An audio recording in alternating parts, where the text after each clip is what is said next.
Hello, नमस्कार साथियों, good morning, सुप्रभात, जय श्री राम, जय श्री कृष्णा।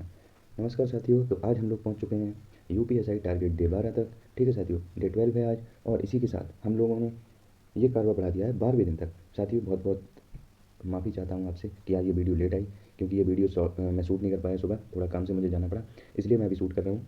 तो इसके लिए बहुत ज़्यादा माफ़ी चाहता हूँ। वीडियो अंत तक देखें, क्योंकि आज मैंने एक नई स्लाइड ऐड की है इसमें, जो कि बहुत इंपॉर्टेंट है, स्पेशली यूपीएसआई पॉलिटी से ओरिएंटेड है वो। ठीक है, तो साथियों ज़रूरी वीडियो लास्ट तक देखें, और जो भी साथी चैनल से नए जुड़े हैं, वीडियो को लाइक कर दें, अच्छा सा कमेंट कर दें। कमेंट आप वो कर सकते हैं जिससे आप कोई डाउट क्रिएट हो रहा हो, तो वो कमेंट कर दें, और अगर नए जुड़े हैं चैनल से तो चैनल को सब्सक्राइब कर दें। तो साथियों, सबसे पहले हम लोग टारगेट में देखते हैं हिंदी। हमेशा की तरह हमारी मातृभाषा हिंदी से ही हम शुरुआत करेंगे। तो हिंदी में आज हम लोग देखेंगे काल। काल थोड़ा सा, मैं बड़ा टॉपिक तो नहीं कहूँगा, लेकिन काल को आप बहुत आराम से समझेंगे, क्योंकि काल में कन्फ्यूजन रहती है। काल में कन्फ्यूजन रहती है, तो आज हम काल की थ्योरी करेंगे, 5 पर्यायवाची करेंगे, 5 विलोम शब्द करेंगे, कल हम काल की पीवाईक्यू करेंगे। ठीक है साथियों, तो ये हो गई हमारी हिंदी की बात। 5 में पर्यायवाची और 5 विलोम शब्द आपको नेक्स्ट स्लाइड पर प्रोवाइड करूँगा। साथियों, मैथ का कारवां भी बढ़ चुका है, और दूसरे चैप्टर में, मतलब पहला हम लोगों ने परसेंटेज किया था, दूसरा चैप्टर है profit and loss. Profit and loss की चौथी क्लास है आज। जो साथी हमारे साथ नए जुड़े हैं उनको मैं बता देना चाहता हूँ कि हम लोग प्रॉफिट एंड लॉस यूट्यूब से आदित्य रंजन सर की प्लेलिस्ट से कर रहे हैं। Aditya Ranjan sir UPSI playlist है उनकी, उसी में आप लोग ज्वाइन कर सकते हैं, और पार्ट 4 वहाँ से कर सकते हैं आप। ये हम लोग कंटिन्यू करेंगे। तो लगभग 3 पार्ट हो रहे हैं इसके भी, प्रॉफिट एंड लॉस के भी 7 पार्ट हैं। ये हमारा प्रॉफिट एंड लॉस का आज तीसरा पार्ट, वो चौथा पार्ट है। ठीक है साथियों, इसी के साथ रीजनिंग में कल हमने देखा था ऑड वन आउट। इसमें ज़्यादा क्वेश्चन होते हैं और बहुत इंपॉर्टेंट टॉपिक होता है, 2 से 3 क्वेश्चन फंसते हैं, इसलिए आज ये इसका दूसरा क्या बोलते हैं, आगे के पहले हम लोगों ने जो क्वेश्चन किए, क्योंकि इसमें 200 क्वेश्चन के आसपास हैं, कल हम लोगों ने 70-80 क्वेश्चन किए थे, आज भी कर लेंगे, और अगर बचेंगे तो कल भी कर लेंगे। ठीक है साथियों, तो ऑड वन आउट रीजनिंग में बहुत इंपॉर्टेंट टॉपिक है। आपको देखिए, जैसे पूछा जाता है, जैसे ना, ऐसे समझ लीजिए आप, जैसे दिया गया है इंडिया, पाकिस्तान, श्रीलंका, और एक दे दिया ऑस्ट्रेलिया।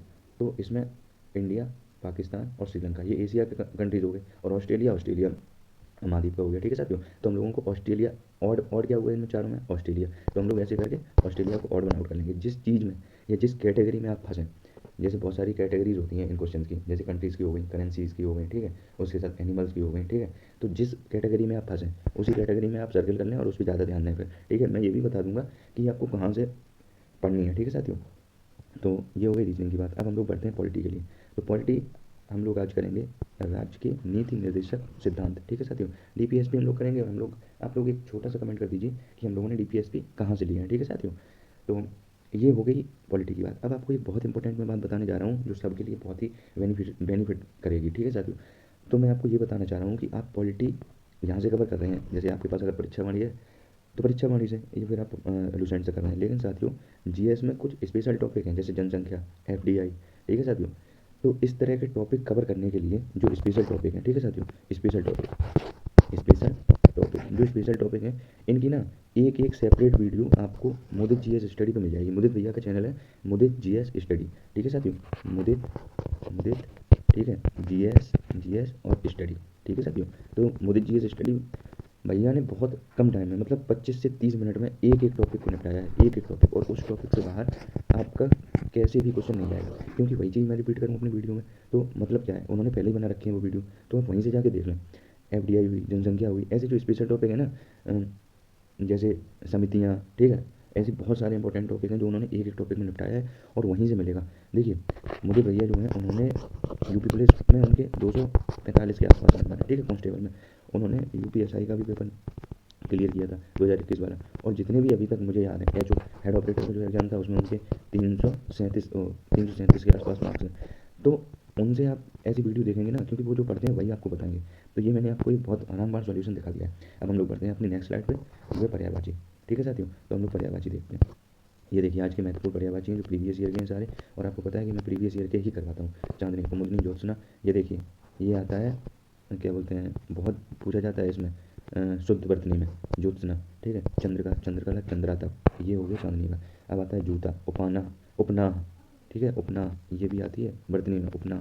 ठीक है, पनही, खड़ाऊँ, चर्म पादुका, दास, अनुचर, सुर, अमर, देव, निर्जर, त्रिदश, निर्वाण, विबुध। ठीक है, धनंजय, गुड़ाकेश, कौंतेय, अर्जुन, पार्थ, गांडीव, उबाधर। ठीक है, गेह, ग्रह। अब आप लोग मुझे ये बताएंगे कि ये ग्रह सही लिखा है कि नहीं। अगर सही नहीं लिखा है तो कमेंट करके सही बताएंगे क्या है। ठीक है, सदन, भवन, निकेतन, घर, निलय, आवास, आयतन। ठीक है साथियों, ये हो गया हमारे पर्यायवाची। अब हम लोग चलते हैं विलोम शब्द पर। तो हम लोग विलोम शब्द देख लेते हैं। आशीर्वाद। देखिए ये भी वर्तनी में आता है। पता है क्या लिखा होता है? मैं आपको एक बार लिख के बताता हूँ। ये लिखा होता है और सब ना मोस्टली इस पे टिक कर देते हैं। आशीर्वाद और श्रृंगार ये दो ऐसे हैं जो हर आपको चाहे कम हिंदी आती हो जिस भी एग्जाम में चाहे ज़्यादा, ये दोनों शुद्धवर्तनी में पूछे ही जाते हैं, एक आशीर्वाद और एक श्रृंगार। तो हम लोग देख लेंगे। शुद्धवर्तनी के भी क्वेश्चन मैं शुरू करूँगा, वो भी स्लाइड लगाऊंगा। आज मैंने 2 नई स्लाइड भी लगाई हैं, ठीक है। तो देखते हैं।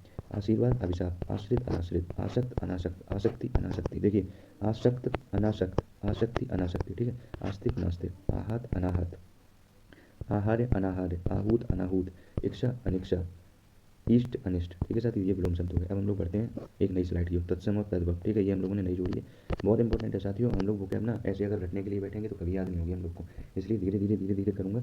अब आप एक चीज़ समझिए, अगर 10-10 हम लोग रोज करेंगे, ठीक है, तो 20 दिन में कितने हो गए? 200 इंपॉर्टेंट होती है ये प्रीवियस ईयर 200 अगर आपने 2-4 बार कर ली ना, आपकी वोकैब गलत नहीं होगी। और वोकैब ऐसी चीज़ है जो आते हुए गलत हो जाती है, इसलिए बहुत ज़्यादा विशेष ध्यान रखेंगे इस पर, ठीक है साथियों। तो देखते हैं। अटारी, अट्टालिका, अंगोछा, अंग प्रोक्षा, ठीक है।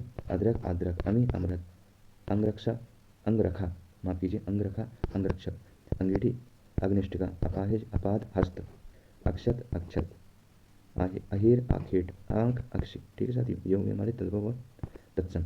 अब हम लोग बढ़ते हैं एक नेक्स्ट स्लाइड।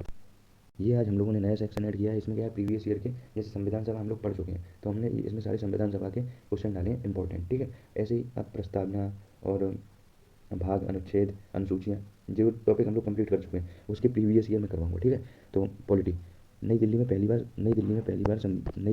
बार संविधान सभा की बैठक कब हुई थी? तो पहली बैठक आप सबको याद होगी 9 दिसंबर 1940 को हुई थी। कितनी बैठक हुई थी और अगली जो आगे की बैठक है वो आपको कमेंट करके बतानी है, वरना मैं कल बताऊंगा, ठीक है।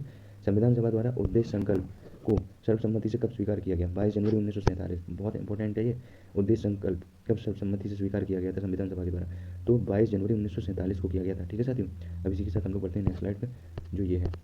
इसमें हम देखेंगे भारतीय संविधान को अंतिम रूप देने में कितना समय लगा था। Most common question. 2 वर्ष 11 माह 18 दिन, ठीक है। इसके साथ ही संविधान सभा का अंतिम सत्र आयोजित किया गया था 24 जनवरी 1950। देखिए साथियों, अंतिम सत्र 24 जनवरी 1950 को था। उसके 2 दिन बाद मतलब 25 छोड़ के 26 जनवरी को हम लोगों ने संविधान लागू कर दिया था, ठीक है साथियों। तो हम लोग ऐसे कनेक्ट करके याद रखेंगे। इसके साथ ही ये देख लेते हैं हम लोग आज की लास्ट स्लाइड। भारत की संविधान सभा के अस्थायी सभापति, ये क्वेश्चन गलत हो गया भाई, ये गलत हो गया। अस्थायी सभापति थे, आप लोग कमेंट करके बताएंगे। सच्चिदानंद सिन्हा जी, ठीक है साथियों, अस्थायी सभापति थे। उसके बाद स्थायी कौन थे वो भी आपको बताने हैं, ठीक है साथियों। भारत की संविधान सभा का संवैधानिक सलाहकार, बहुत मोस्ट कॉमन क्वेश्चन है और 99% लोग गलत करते हैं। 99% लोग इसको कर देते हैं B.R. अम्बेडकर, जो कि बिल्कुल गलत है, ठीक है साथियों। यह सर V.N. राव। भारत की संविधान सभा का संवैधानिक सलाहकार कौन था? संवैधानिक सलाहकार सर V.N. राव थे, ठीक है साथियों। तो ये थी आज की महत्वपूर्ण स्लाइड और आज का महत्वपूर्ण टारगेट। साथियों वीडियो लेट आ रही है, इसके लिए मैं पुनः माफ़ी चाहता हूँ आपसे, लेकिन अगर आपको ये वीडियो अच्छी लग रही हो, हेल्पफुल होती हो, आपकी ये टारगेट सीरीज बहुत अच्छी हो, टारगेट आपको कम लग रहा हो तो भी कमेंट करें, टारगेट आपको ज़्यादा लग रहा हो तो भी कमेंट करें। आपके हिसाब से ही सारे काम होंगे। बस हम लोगों को ये मेंटेन करके रखना है कि 2 महीने में 120 दिन का जो टारगेट है उसमें हम लोगों को अपना सिलेबस अच्छे से कंप्लीट करना है, ठीक है साथियों। तो आज की ये वीडियो यहीं पे खत्म करते हैं। आपका बहुत बहुत धन्यवाद। अगर आप चैनल से नए जुड़े हैं तो चैनल को सब्सक्राइब कीजिए, वीडियो अच्छी लगी हो तो लाइक कीजिए और प्यारा सा कमेंट कीजिए। साथियों लास्ट में मैं आपके शुभ मंगल दिन की कामना करता हूँ और हमेशा आप महिलाओं और किसानों का सम्मान करें। नमस्कार, धन्यवाद।